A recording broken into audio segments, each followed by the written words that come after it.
Hi, I'm Lynn Langit, and in this video I'm going to show you how to use the Eclipse Debugger when teaching TKP Java courseware. Let's get started. I'm going to use the high-low variation recipe to demonstrate the use of the debugger in Eclipse because it is a great recipe to showcase how the debugger works, and as a teacher I find that when kids get stuff coded incorrectly, it's really useful for me to work with. I'm actually going to just pull this down a little bit so you guys can see, because you're going to want to see the top here. And inside of here, I'm going to just run the recipe in case you don't remember it. So the way that it works is you guess a random number, you put in a number, and then you keep on guessing, and you have 8 guesses. Now in the variation, I'm going to go ahead and just stop it.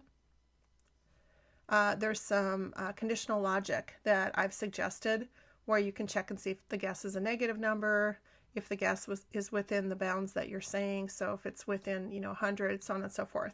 So I'm going to run this in debug mode rather than in the regular mode, and to do that I'm going to click the debugger. But before I do that, I want to use a capability called breakpoints, and what those are is they stop the program so you can look at the value of the variables.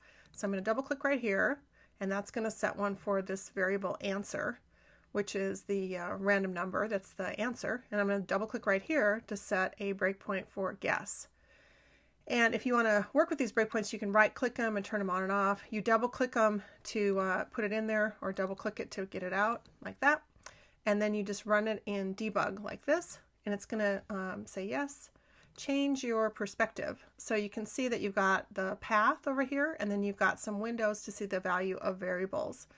Now the way that this works is as you're debugging, you have these arrows here, and I could go very complicated, but just to get the basic tooling, you have step into, which goes into the line of code and then through any dependencies. We're going to do that second, really, in the demo.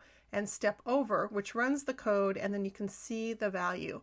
Notice over on the right, we're in the debug perspective too. So you see right here this green line stopped at answer, so that we can then step over, and you can see now our answer is 90. Now we go down to the for loop here, and then we step over, and we have a variable in the for loop, which is the I, which is 0. And now it's going to ask us for this guess, and it stops there because we put a breakpoint. And if we step over, then we get the Java dialog box, and if we put a value that is incorrect, like if we put something that is less than 1, so we put -10 here, we'll say OK. Notice we're doing our check, is guess less than 1, and then we're going to step over, and then we're going to step over again. Notice the guess here is the value is -10, and then we are going to get our dialog box, so we're going to need to interact and say OK, and then we're going to exit and step over, and then we're pretty much done with this.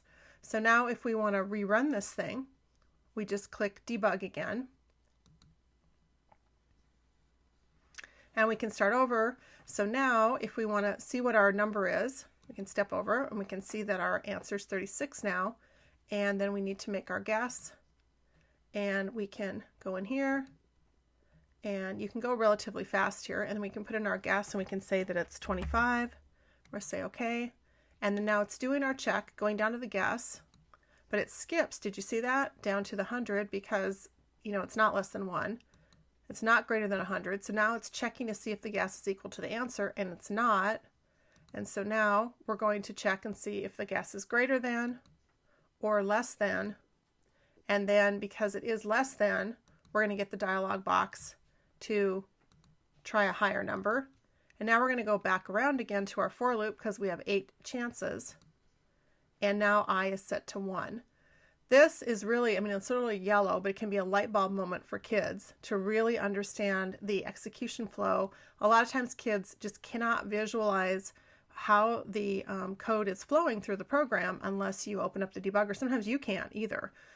So this is a tool that I've used for years to teach conditional logic, and I wanted to make sure my TKP teachers were aware of it. So now I'm going to go ahead and run this, and instead of stepping over, I'm going to step into. Now, rather than going in our program, this takes us into a separate file where the number utils are being used in a rather complex way to generate a random number. And I can continue to step into each line of code if I want to understand how this random number is exactly generated. And you might even get some advanced students that want to be able to do this. Now, if you're, you're comfortable with what you're seeing and you're like, okay, I don't want to see this anymore. Now we're in the random class, we're going places I'm not interested in, then you can step either over, that's stepping over the line of code, or you can actually step return and then return again, and see we're back in number utils, and then return again, and that takes us back to the high-low variation. So the tool that I use most often with my students is step over. As an instructor, I might use step into or step return. There's other capabilities as well, but those are the most common ones. So if you're not using debugging with your classes, and even as a self-preparation step, I encourage you to try it out, because it can really help you to get students on the right track, help them visualize control flow. It can help you to figure out what they've done, and it can also help you to understand how the recipe flow actually works.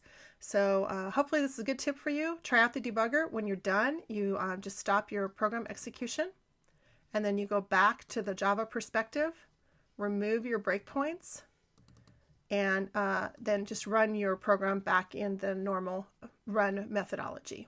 So this is Lynn Langit for Teaching Kids Programming. Have a great night and happy programming.